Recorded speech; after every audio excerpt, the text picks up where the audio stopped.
This section is about Riemann sums. A Riemann sum is an approximation of an integral. First, I want to draw the function y equals x.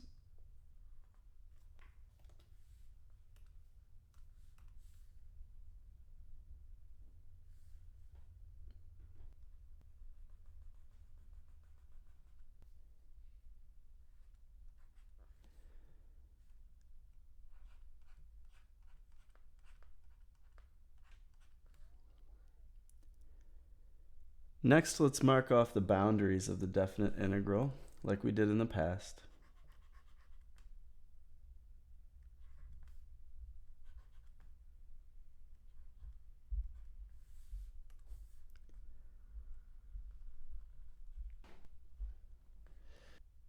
So the exact area of this integration is the area of the triangle. That's what we had calculated in the past.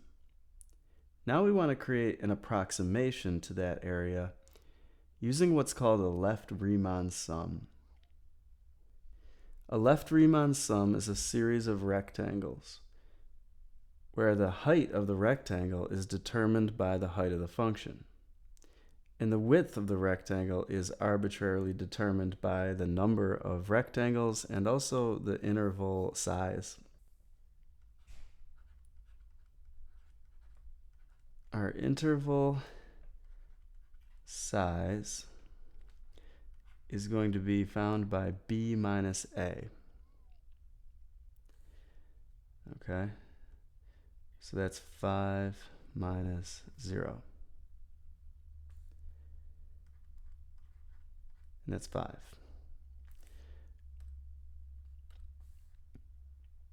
We want to use 5 rectangles in this problem. And in any Riemann sum, it's going to tell you how many rectangles to use. There's a formula for figuring out the rectangle width.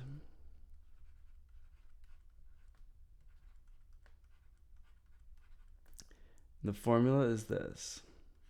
Delta x equals b minus a over n.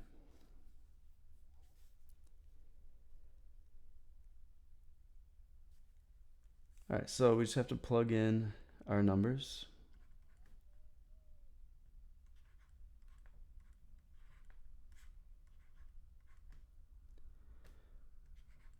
To reveal that our delta x is 1. So what we're going to do over here is we're going to create 5 rectangles, each having a delta x of 1. Clearly we can see that the boundaries between the rectangles are the integers 1, 2, 3, and 4. Now we have to figure out how tall each rectangle should be.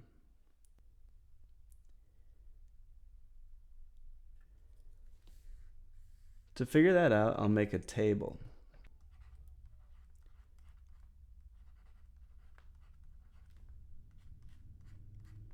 And I'll start that off with rectangle number. And I'm going to give that a letter I. And we have 5 rectangles here.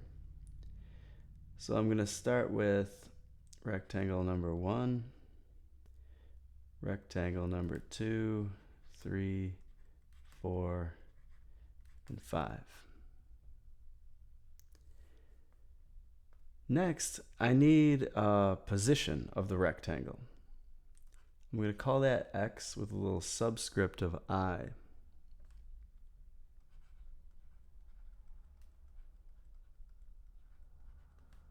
A rectangle has a width, so it has a left side and a right side, right? But when it comes to giving the xi value for each of these rectangles, it depends whether we're doing a right sum or a left sum or a different kind of sum when it comes to deciding what the xi is for each rectangle. So take this rectangle number 5, the 5th rectangle. I don't know how tall to make it yet, but I do see that it has a left endpoint and a right endpoint. And that's this rectangle that we're talking about right now. So what should the position of this rectangle be? Should it be 4 or should it be 5? Because we're doing a left Riemann sum, the xi that we'll use will be 4. We want to use the left side. And so this is going to be what we call x5, which is the location of the fifth rectangle. We're going to have another rectangle here, and we'll see about the height in a minute. This is rectangle number 4, and its x will be at a location of 3. And we'll just keep going like that until we have all our rectangles. And we'll have 2, 1, and 0. This is the location of the rectangles.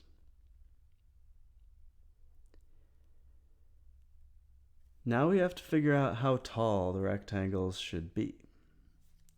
And for that, we're going to use f of xi. We want to plug the position of the rectangle into the actual function in order to get the height of the rectangle. So remember, our function was f of x equals x. So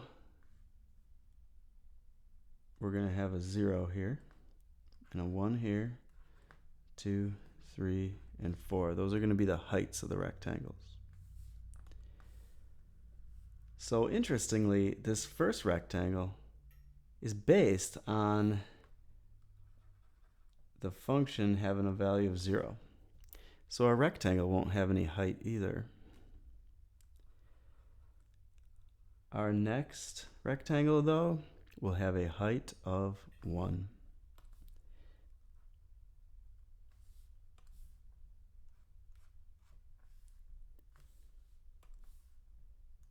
Next rectangle has a height of 2.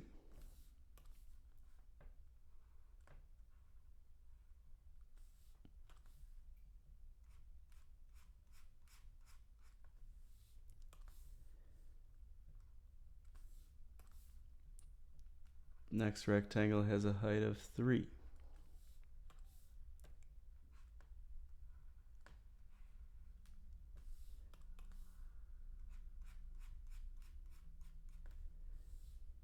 And our last rectangle has a height of 4.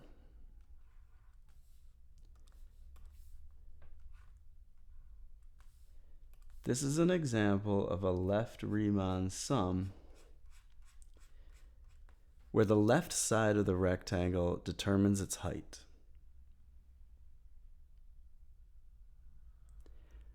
Clearly in this problem, the left Riemann sum resulted in underestimating the area. Like the actual area of the triangle is bigger than the area of these rectangles themselves. But we want to find out what the total area of the rectangles is. And for that, I'll make some more columns. Let's write down what the width of each rectangle is. We calculated before that each of these has a width of 1. That's the delta x, and they're going to actually have that in common. So they'll all have a delta x of 1.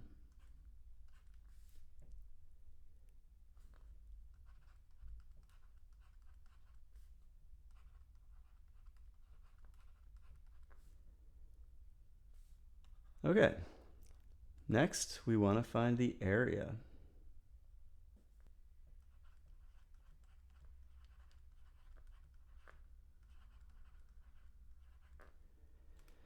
And with this table form, we can just multiply these straight across.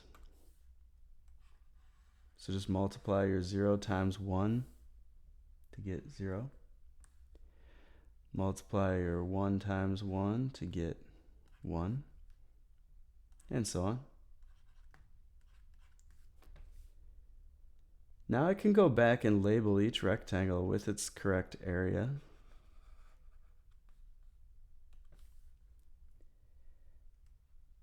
Zero, 1, 2, 3, 4. And our last task is to add all those rectangle areas up. The way to say this is with sigma notation.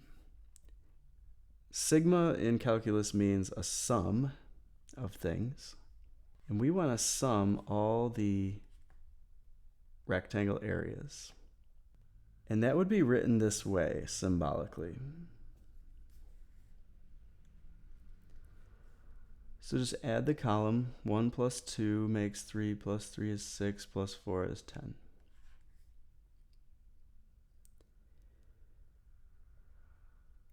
All right, now, what did we really do?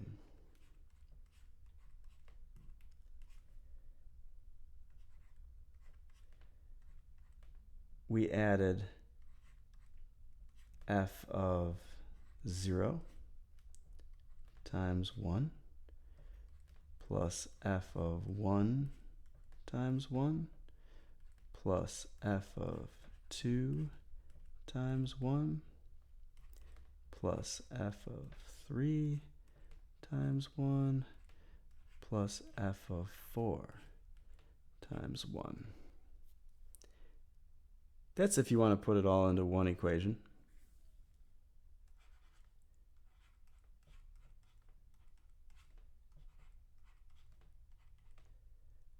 Zero plus 1 plus 2 plus 3 plus 4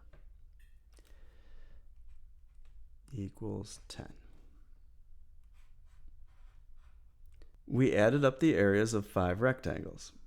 Now sometimes if we want to make it clear that there are 5 elements being added in the sum, we can do that. First we can say what the counting variable is below the sum. I is the thing that is counting from 1 to 5 because there's 5 rectangles, right? So we can say we're going to do a sum from I equals 1 to 5.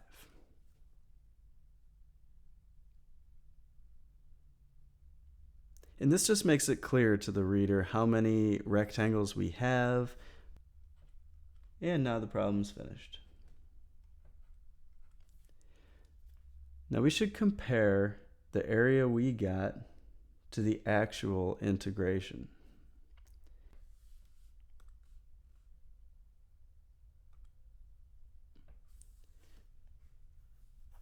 So the actual integral would go from 0 to 5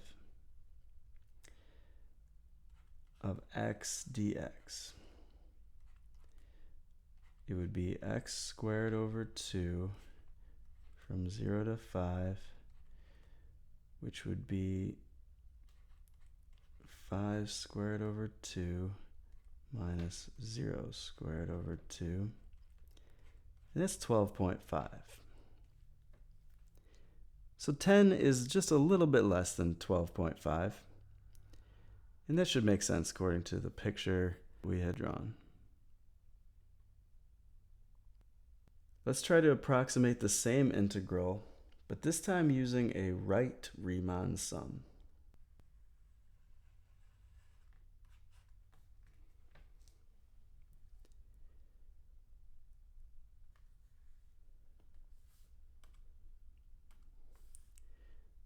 Once again, our delta x is going to be b minus a over n. Our limits are from 0 to 5.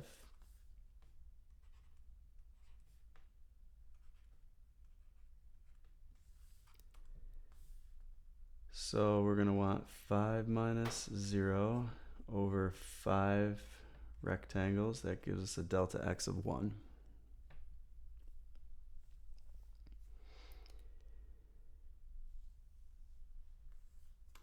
All right, let's start to divide the x-axis up into 5 different rectangles.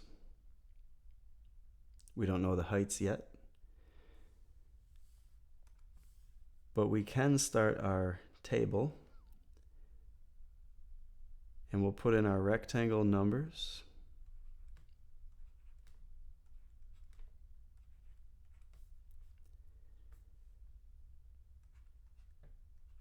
And now we have to decide what the position of each rectangle is. In other words, what x value is used to determine this rectangle's height? This time we're asked to do a right Riemann sum, which means that the right side of the rectangles will now be used as their positions rather than the left side. So whereas up here we had used these xi's in blue, the 0, 1, 2, 3, and 4, we're going to now want to use the right side of each rectangle. So we're going to use 1, 2, 3, 4, and 5. These are going to be our xi values.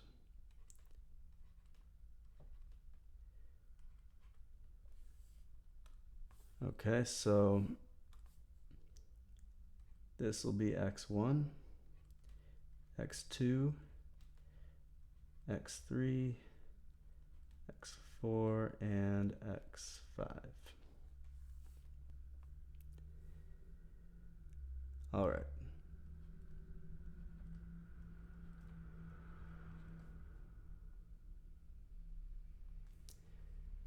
Now let's determine the function's height at those different positions.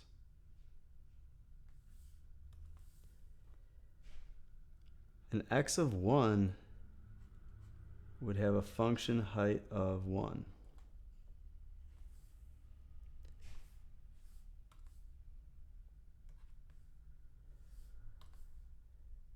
X of 2 has a function height of 2.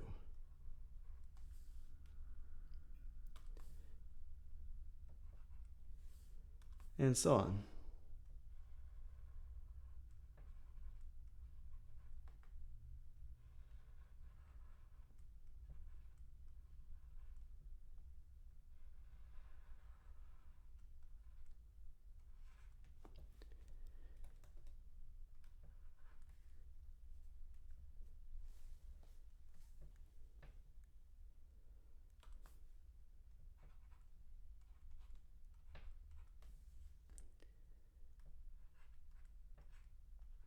So this is f of 5 here. And for the 5th rectangle, that height will be the height of the rectangle. Now we just have to make it into a box-shaped object and shade in all the area.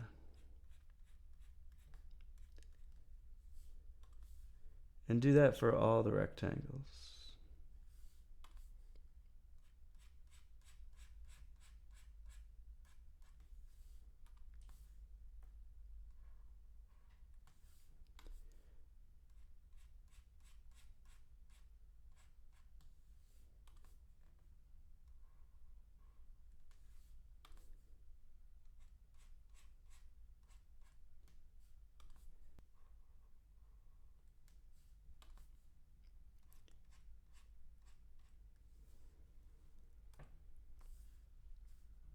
As we can see, this time there's an overestimation of the area. Let's make a column for delta x.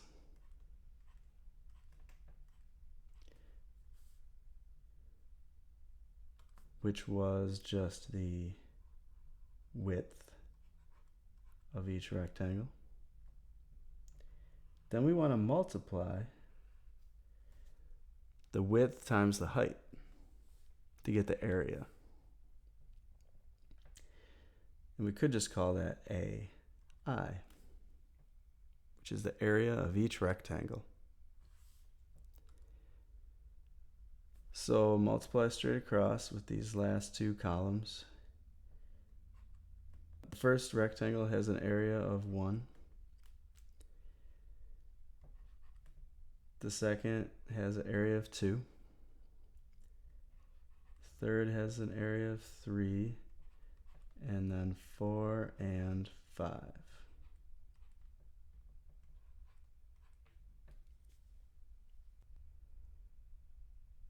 Now we want to add the areas of the rectangles.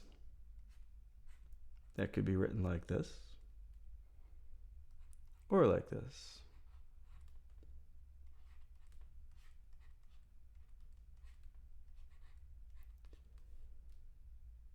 It means the same thing.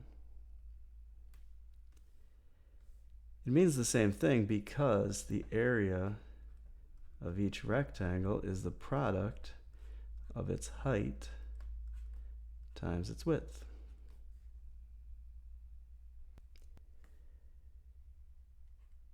So we'll get 1 plus 2 plus 3 plus 4 plus 5.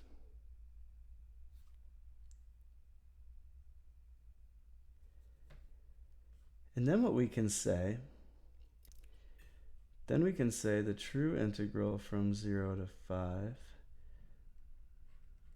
of this function is approximately equal to 15. But it's not the exact true answer. It's just an approximation.